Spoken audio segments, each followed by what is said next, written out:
Yeah, he's like a Midwest fucking cowboy, But his nickname is Thug Nasty. which is weird to me. Maybe he's a gang Maybe member. it's Up, up, maybe it's up, the up. maybe it's the irony Yeah, the irony. of it. This is wild. We have a guest. Oh snap! Dana White. What's up, boys? How are What's you? up, big dog? I am good. Welcome to Menace and the Man, Dana White. Stan the Man. Thank you. You know Dennis the Menace. I do.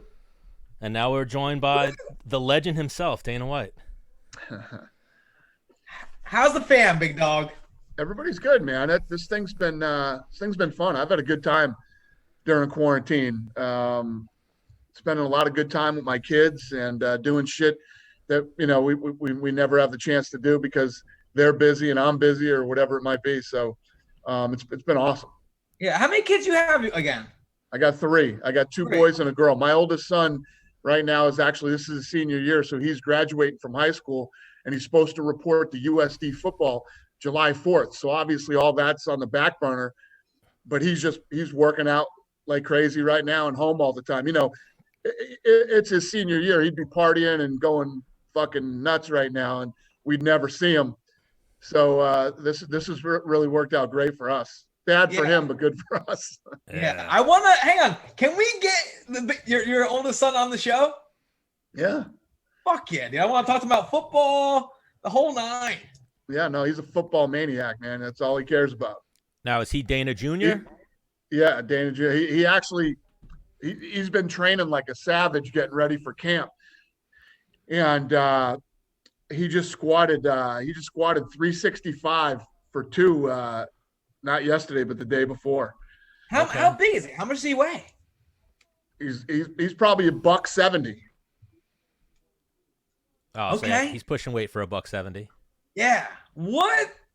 Yeah. Can we talk? Like, has he ever tried to step to you? Like, hey, pops, you've been traveling. I'm in the house now. Those 2 fucking challenge me every friggin' weekend. Yeah. Like, because I was telling you, I got 2 monsters coming for you in the future, right?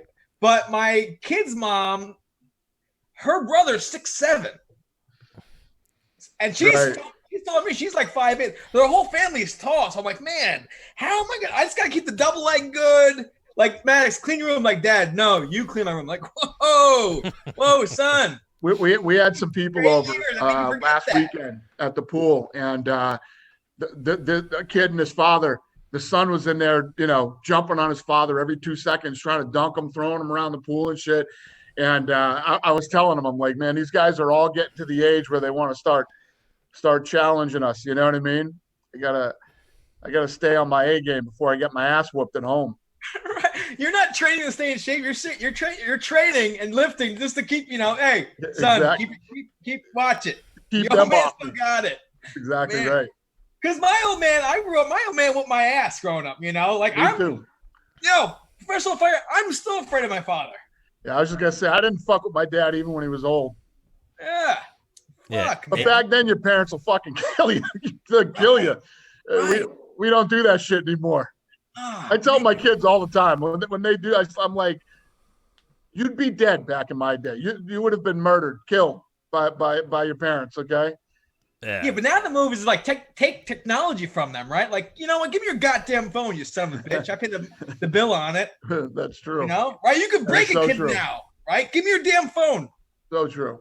Yeah, that's today's discipline. No tablet, no video games, no TV, no shit like that. Back in the day, it was a belt, a backhand, a broom, whatever, a slipper, whatever they could find. Yeah, my dad used to get creative, man. But no, we tried to get you on the show because I was like, me and Stan were talking like, yeah, we gotta try and get Dan on the show. And I was like, man, he's probably not busy because it's quarantine shit when it first hit, right? But you were probably busier than ever trying to make Fight Island happen, the whole nine. We were crazy fucking busy when this first went down. Yeah. Well, even Dana, how many text messages a day do you get? Right, this is a conversation we have too. I don't know. I mean, if it was, like a regular, like the world was like it was 3 months ago, I get a lot of texts. A lot. I mean, I when I wake up in the morning, the East Coast difference, we're 3 hours back on the East Coast, so, I'll have 25 texts when I wake up.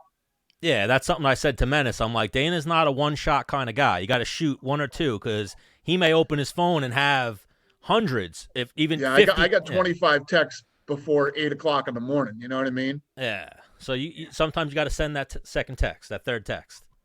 Yeah, because I don't want to, I don't want to bother you and shit like that. I figured you're busy and whatnot. You ain't bothering me, brother. We knew we were going to get this done eventually.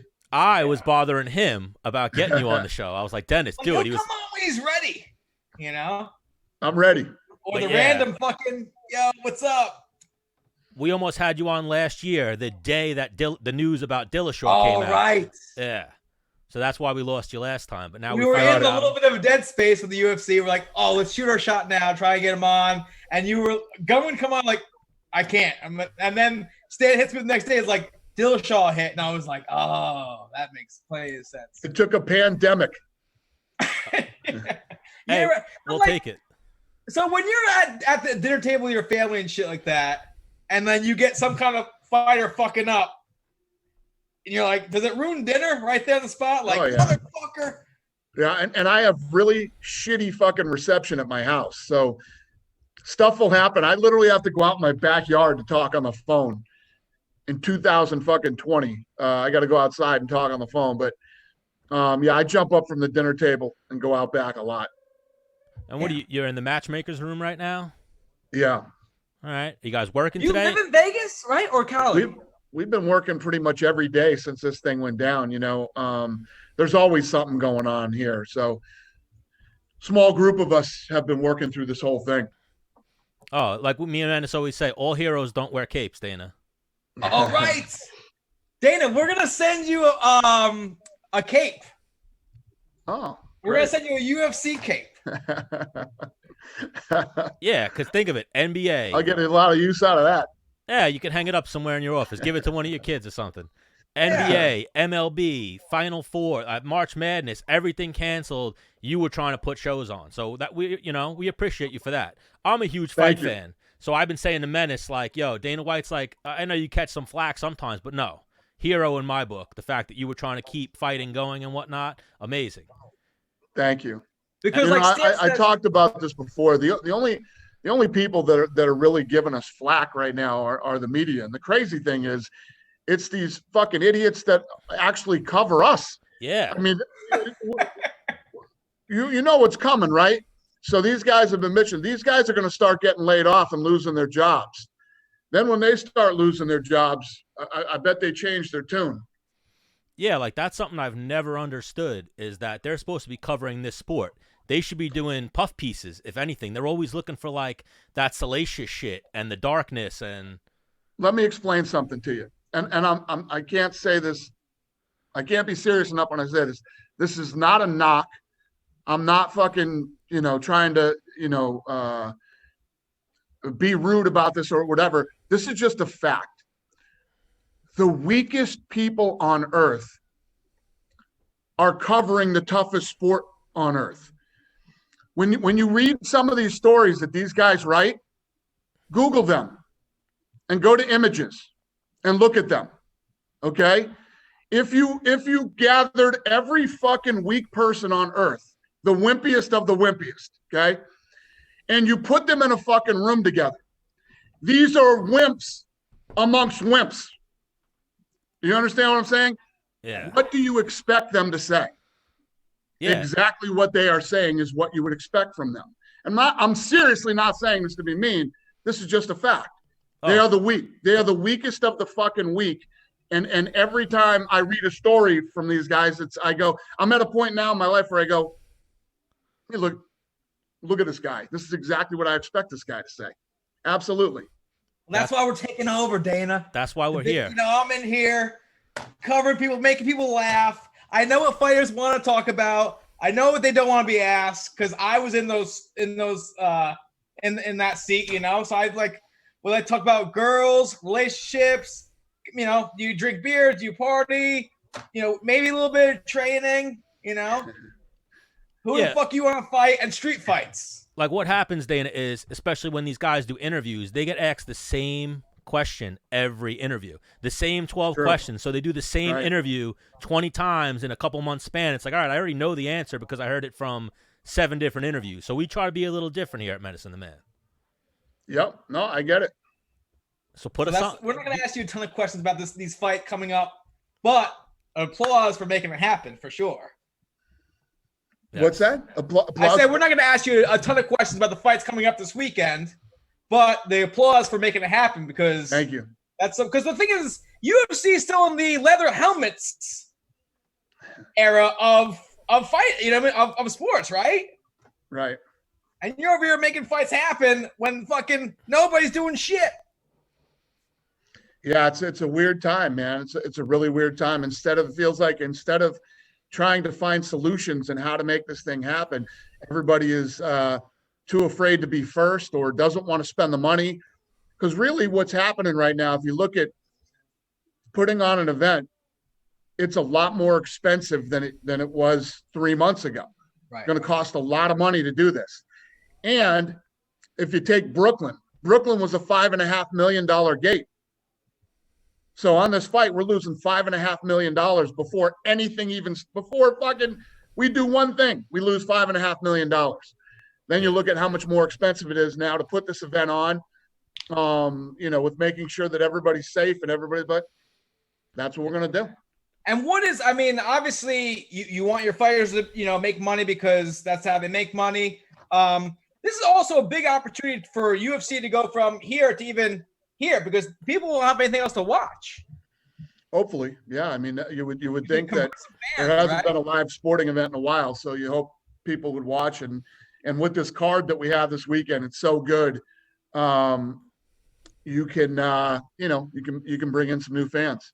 Yeah, and I've seen you guys. I saw like the list of things you guys are going to do. You guys are like testing fighters and taking all the precautions and whatnot. I felt like the media was almost making it like you were just going to put on fights with less regulate, like fucking idiots. Like as if you weren't going to do anything. Like, oh, you have a cough, you have the flu-like symptoms, you're still fighting. You know what I mean? Come on, and if exactly, it's ridiculous. Clown show. Health and safety didn't just pop up with the coronavirus with us. We've been doing it for 20 years. Yeah. Our record is perfect.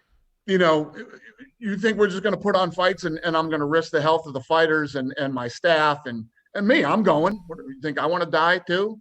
No, I don't want to die, and I don't want anybody else to die. But we got a lot of smart people. We submitted a 30-page document to the governor of Nevada and the governor of Florida, showing them how the steps we'll take to make this thing safe. And we're willing to share that document with any of the other leagues if they would want to look at it. We're going to do it. And we have people, if the fighters don't want to fight, they don't have to fight. Right. If my employees don't want to work the event, they don't have to work the event. So nobody is being forced to do this.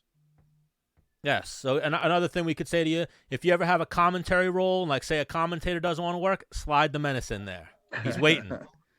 He's done some commentary work before. Because we've been asking a lot of fighters to come on, like what's going on? How's training going? Are you training? Do you want to fight? Will you fight? And I think we probably have like a 50-50 split. Yeah. You know what I mean? Me personally, like if you can fucking fight, you can fight. That's it. Because the other guy's doing the same shit. Figure it out. You know what I mean? Listen, I don't know when the decision is going to be made or who's going to make the decision to say, okay, everything's safe now. Get back to work. Kids go back to school. Go do this, go do that. So if people want to wait until that happens, they're more than welcome to. It's going to be a while, though.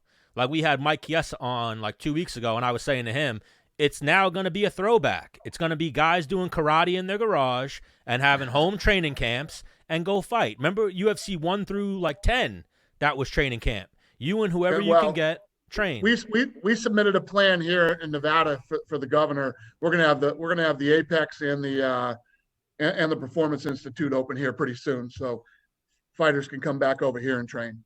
All right. And then Fight Island are you guys keeping it? It's going to become a stadium there, or it was just a temporary thing. No, Fight Island was created because the way that we look at the business is we try to figure out all the problems that we're going to run into. So as soon as this thing happened, we started trying to figure out how do we solve all the problems that we're going to run into over the next God knows how long because of this pandemic? The biggest one is going to be, and I think it's going to last a very long time, is international travel. How are you going to get people from other countries into the United States or into other countries? You're not. It's going to be a very difficult thing to do. So we started doing the deal for Fight Island. We're building Fight Island, and it's basically going to be for international fights. I could have gone last weekend in California. I could have gone. I had the deal done. We could do it. ESPN asked me not to do it, so we're doing it this weekend. I have other places around the country I can continue to do fights. We're good in the United States. And now with Fight Island, I can put on fights with anybody from all over the world, get them in and out of this place. So May 9th, next Saturday, we're back. Full schedule. I like and that. then what about transportation to Fight Island? You guys, is there an airport there or just private jets? And we got a deal worked out for planes. I like that. And so now, what do you think? Do you have a tentative date for the first event on Fight Island? Well, I'm hoping this thing's going to be, all the infrastructure's being built there now, hopefully done by mid-June, and mid to the end of June, we can do our first international fight. Oh, that'd be amazing. It's a stadium, or it's just somewhere for people to throw down for film crew and then get out of there? Good question. It is it's going to be very nice. It's going to be very nice. You know, we're not going to go in and do anything half-assed. It will be very nice. And yeah, it'll have I wouldn't say it's necessarily the type of arenas that you're used to, but it will be an arena. Like in my head, you probably do like invite only, you know, the big shots, right, or sponsors can come and I don't even know if we will do listen, we're trying to, again, I don't want to come off like I don't give a shit about what's going, because I do. We're trying to keep everybody safe. Even this fight in Miami, the staff is going to be much, much smaller than the regular UFC event. We've cut it way back, and we're doing everything we possibly can to keep this thing safe for everybody. Well, I'm thinking like after the pandemic is over, like the invite for the. Let me ask you a question without getting into all this fucking crazy shit. How does the pandemic just get over? I mean, this thing is a fucking virus. Yeah. You think this thing's just going to fucking disappear because we stayed home for fucking 8 weeks? Well, no, I'm saying like 5 years, right? The Fight Island will still be there. You know what I'm saying? I don't know. I don't know that 3 months ago, any question you asked me about my business, I could give you the fucking answer for absolute fucking sure. I could give you the answer. I don't know anything anymore. Yeah, that's the world we live in. You got to make things happen on the fly, and Dana White's a master at that. So, I seen you talk recently, a couple of interviews. You say Masvidal. Well, actually, one fight question. Masvidal maybe might not be fighting Usman. You said something interesting might be in the works. No, I mean, the Usman fight is the fight that makes sense, but it's the fight that needs to happen if Masvidal wants a title shot. But yeah, there's another interesting fight out there for him now. He's already got a belt. And maybe he's defending that belt on Fight Island against Conor McGregor? Very, very good point. That's a possibility, too. I think right now, that would be the biggest fight you can make, right? I don't know, man. I think Khabib's a massive fight. And Conor and anybody is a massive fight. Well, that's the question. Khabib says, if that thing could happen, it's a massive fight. Khabib says he won't fight Conor again, right? Yeah, well. A lot of guys say things. Yeah, I guess when you wave the big price tag in front of him, maybe he'd accept it. The difference with Khabib, people don't realize, because everybody talks about, fucking Khabib is rich as fuck. Khabib is rich. Yeah. Very, very crazy fucking rich. Khabib doesn't need money. Yeah, he fights for pride, I guess, or legacy at this point. He doesn't need money. No, he fights for UFC. Yeah, yeah, you know what I mean. Joke. You said pride or legacy. You did there. Yeah, I like that. You did there. But Yo, Dana, remember that one time I tried to step in the fight Holloway on like short notice, and then I was like, Dana, who was the last person to beat Holloway? And he was like, McGregor, and I was like, fuck, shit, it was, because my manager told me to write that to you, and you're like, McGregor, I'm like, second last person. I remember. Dana, one question we ask people, and you could lie to us. What was it like? You've been in street fights growing up, right? Yeah. Can you tell us about one that happened back in the day? One that happened? Yeah. How old were you? Why did that happen? What was there a girl involved? Did you win? So I would say the most the street fight that had the biggest impact on my life. I was coming out of a bar called Pete's in Boston. Okay. And me and my cousin had just left and we were walking home, and my cousin had forgot something back at the bar, so we had to go back. So when we go to walk in the door, this security guy, the guy that, the bouncer at the door, said, some shit went down with your sister. It's all handled, relax. Don't fucking do anything in here or whatever. And I'm like, what's going on? Blackout. And my sister is usually pretty mellow and whatever. My sister's like, this fucking guy hit me. I was like, hit you? He's like, yeah, he hit me. So the bar is closing and there's this whole weird fucking vibe, man. I should have just fucking left. Whole weird vibe. There's all these people standing out front.